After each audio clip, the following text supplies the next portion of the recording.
Pero además pasa algo, que sea de la inclinación política que sea, la persona que asuma el gobierno después del chavismo se va a encontrar a un país destruido, en manos al crimen organizado y con una sociedad muy polarizada, cada vez menos en tema político, porque ahora apoyan, Sí, han demostrado que apoyan más a la oposición, pero igual muy trastocado, con una inmadurez política profunda, porque eso de la dama de hierro justamente viene, muchos venezolanos en el extranjero tienden hacia la derecha y a veces hacia la extrema derecha porque vienen de un país comunista, y eso no es así, es una falta de madurez política muy grande. Cuando nosotros decimos que somos de izquierda, se horrorizan.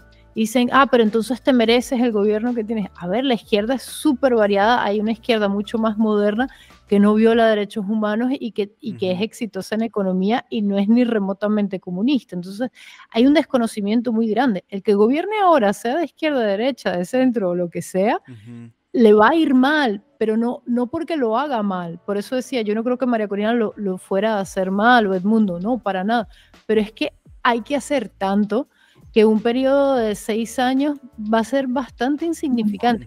Va a ser más importante desde un punto de vista simbólico, discursivo, sí, de que ya no vivimos el país. Ya no vivimos en dictadura, hay que repensar la industria privada y una serie de medidas públicas que bueno, se pueden mantener, pero en serio, ya no de cartón, ¿no? De set de televisión, sino hacerlas en serio. Eso habría que reconsiderar muchas cosas y habría que poner de acuerdo un montón de gente. Entonces, el que herede esto, vamos, haga lo que haga, lo importante será salir primero del problema. Es como que te estés muriendo por un cáncer y tienes la preocupación de a qué carrera te vas a dedicar. Pues ya lo pensarás cuando no tengas el cáncer dentro. Sí, no, ya y verás. justo también la segunda pregunta que iba relacionada con esto es, ¿qué confianza tienen ustedes de que en dado caso que se dé esta alternancia, sea una alternancia exitosa por el hecho en que pues justamente el país viene de más de 20 años con este vicio de secuestro político, ¿no? Entonces esto incluye que el ejército tiene cierto poder, que las instituciones están debilitadas, que a lo mejor va a haber mucha gente tratando de luchar por cierta estabilidad y políticos luchando por esos privilegios que ahorita tienen, ¿no? Y que es difícil perder, ¿no? Tienen no 3 poderes, sino tienen 5 poderes estatales que ahorita están coaccionados. Entonces, ¿cómo? O sea, ¿cuál es como el nivel de confianza que se tiene, que se puede? Porque va a tener que haber una negociación, ¿no? O sea, va a tener, oye, ¿sabes qué? Ok, conserva los poderes, pero empieza a darme esta chance.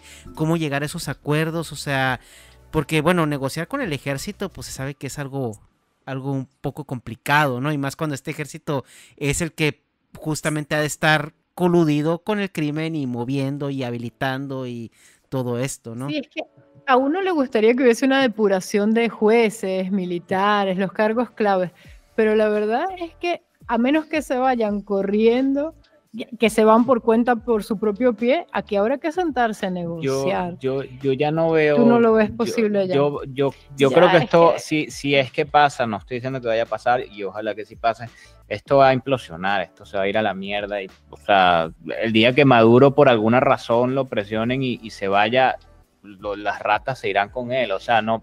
Sí, no ojo, puede que esté equivocadísimo, no. Claro, pero los cargos un poquito inferiores, digamos que no todo el mundo va a salir. Sí, claro, pero el funcionario los claves no, bueno, los claves, intermedio los políticos, y tal, pero... los políticos claves sí, pero yo digo que por parte de la oposición debería haber una predisposición de negociar. No la hay. Eso de cortar cabezas, pues, no, solo va a crear más resentimiento. De hecho, el chavismo viene del resentimiento que hubo en la época de democracia en Venezuela, en la que hubo guerrillas y hubo una represión muy grande de esas guerrillas armadas, que ojo, yo no justifico en ningún momento las guerrillas, pero la represión que hubo fue bastante fuerte, y estos son los hijos de aquellos guerrilleros.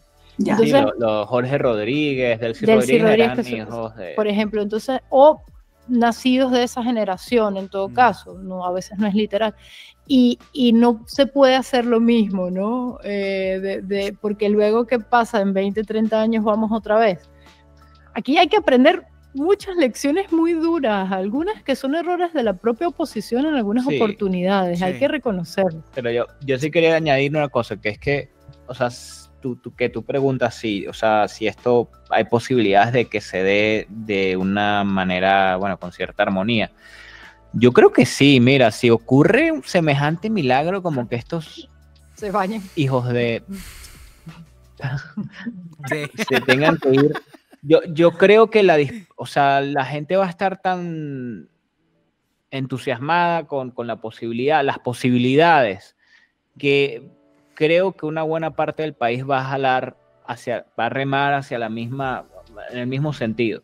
Y miren, yo no soy una persona optimista, no, eso no es mi fuerte, pero a mí me entusiasmó muchísimo lo que vi el día de las elecciones, sí, de tanta gente con ganas de que las cosas cambiaran, o sea, es que ni siquiera se vio cuando ganó Chávez, o sea, cuando ganó Chávez había mucha gente que quería cambio y era un cambio que era válido, o sea, tenían derecho a pedirlo, pero creo que en las circunstancias actuales, o sea, esas fueron unas elecciones en democracia, totalmente libres, la gente no estaba cagada en los pantalones como no se ahora. habían ido 8 millones de personas del país, no habíamos pasado por una escasez, si bien había una pobreza muy cruda y había índices de hambre, de pobreza extrema muy graves, no quiero disminuirlo, no había los índices que se lograron con Maduro. Sí. O sea, entonces yo creo que el deseo de la gran mayoría de los venezolanos es tan intenso y están como en el mismo barco todos,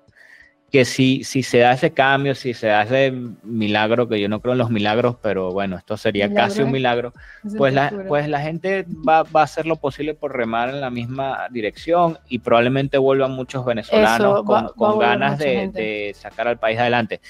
Que ojo, puede que todo esto sea, a lo mejor Venezuela se balcaniza y hay una guerra y todo se va a la mierda, no lo sé, pero estas son mis apreciaciones. Es que en este momento hay muchas posibilidades, o sea, que estamos en una encrucijada en la que todavía son posibles ciertos escenarios, porque el último capítulo de esta telenovela horrorosa es que Edmundo González se fue del país. La semana pasada pidió asilo a España y se fue.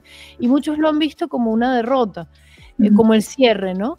Y no lo es necesariamente, porque el hombre está resguardando su seguridad literalmente física. Él perfectamente puede volver, ya hemos tenido casos de... Volver sí. Claro, pero es que la situación no se va a arreglar porque él esté físicamente o no en el país. Desmoraliza. Pero eso, digamos que en este momento no considero yo que sea clave. O sea, ya ha habido casos de presidentes en el país en el exilio han vuelto. Entonces, digamos que el exilio en sí no es la principal de nuestras preocupaciones.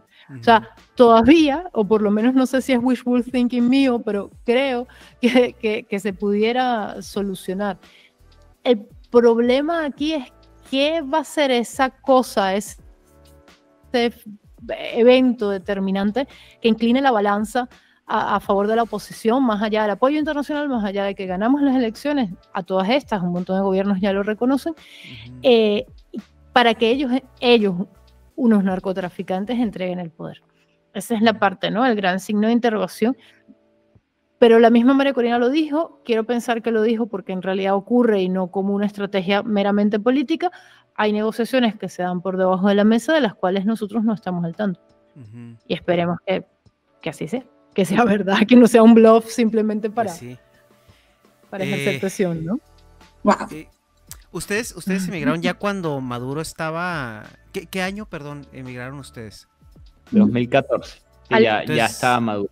Sí, y ya se veía, o sea, ya estaba como la situación tan precaria, o sea, cuando no. Ese año. A ver, había empezaba. precariedad, había escasez de ciertos productos, nos tocó. De muchos productos nos tocó, pero luego leche, recrudeció. Cosas así. Papel de baño, que ese siempre es el icono de la escasez. Yo recuerdo en esa época. Café, lavaplatos, no había un montón de cosas. Que bueno, yo leía un poco, leo prensa internacional y había muchos analistas diciendo en esa época que el petróleo se iba a desplomar el precio del petróleo. Y para mí eso fue así como, no, esto se va a ir a la mega mierda. No, además de que se acaba de morir Chávez y eso daba un poquito de calorcito en el corazón. Y cuando ganó Maduro, nos recuerdo diciendo ya, esto era lo que iba a hacer que nos decidiéramos. esto no lo vamos a vivir, no vamos a estar aquí. Pero la escasez sí está empezando. Pero la escasez brutal y después, de todo fue hacia 2016-2017. Que fue mucho mayor. Lo que pasa es que también hablamos desde nuestro privilegio. Yo tenía una amiga que llegó pocos años después a España, que me dijo que ella estaba comiendo avena todos los días en casa, y estamos hablando de clase media. No, y entonces, exacto, tenía la posibilidad. Hay gente que no, hay era gente universitaria que come una vez al día todavía. Sí, o que deja de comer para dárselo a sus hijos, profesores universitarios que ya no comen ningún tipo de carne animal, ni no porque se hayan metido vegetarianos o budistas. A ver, estaban ya pasando cosas muy graves. Lo que pasa es que luego empeoraron. Entonces, digamos que nosotros vimos que le estaba entrando agua al barco, pero luego el barco se inundó. Sí fuimos un poco, a ver, no fuimos ni remotamente de los primeros en inmigrar, tampoco lo creo. No, pero fuimos el principio de la gran oleada fue esa 2014, 2015. Sí, porque ya lo veíamos. Lo veíamos y bueno, es una lástima porque tuvimos razón. Ojalá no lo hubiésemos tenido.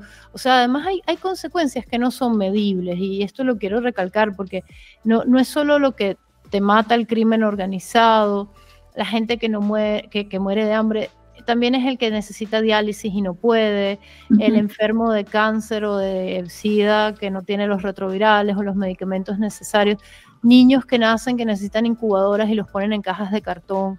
O sea, hay una serie de situaciones que yo sé que les suenan, no es como que pasen solo en Venezuela, pero digamos... La posición golpista, ¿por qué se enferma, no? ¿Por qué da cáncer? O sea, está llegando a unos niveles que yo recuerdo cuando nosotros cursamos la universidad, nosotros terminamos en 2009, así que ya ha pasado bastante desde entonces, el país ha empeorado mucho. Recuerdo que un profesor nos dijo que si el chavismo se parara en seco ese mismo día, el país tardaría unos 30 años en recuperarse, y que habíamos llegado a niveles de subdesarrollo similares a los que tenía Venezuela en 1920 o 30. Wow. Entonces, eso fue en 2009. Ahora es que no sé, no he vuelto a hablar con el mismo profesor, de hecho ni siquiera recuerdo cuál fue, pero creo que sin electricidad, sin agua, ya podemos estar hablando de que algunas condiciones se parecen a las del siglo XIX. No digo todas, porque obviamente sigue habiendo carros que circulan con gasolina, pero sí hay sitios en los que deben de estar haciendo fogatas o cosas así. O sea, bueno, la gente estaba cocinando con leña, no había gas. ¿Sí? O sea, ya fuera de bromas, porque tenemos en ciudades, no en el campo. Sí, seguramente. Ni en el campo se hacía, o sea, es un país que la electricidad llegó desde hace mucho tiempo ya. Entonces, digamos que la involución es tan grande que pues es muy, muy dramático.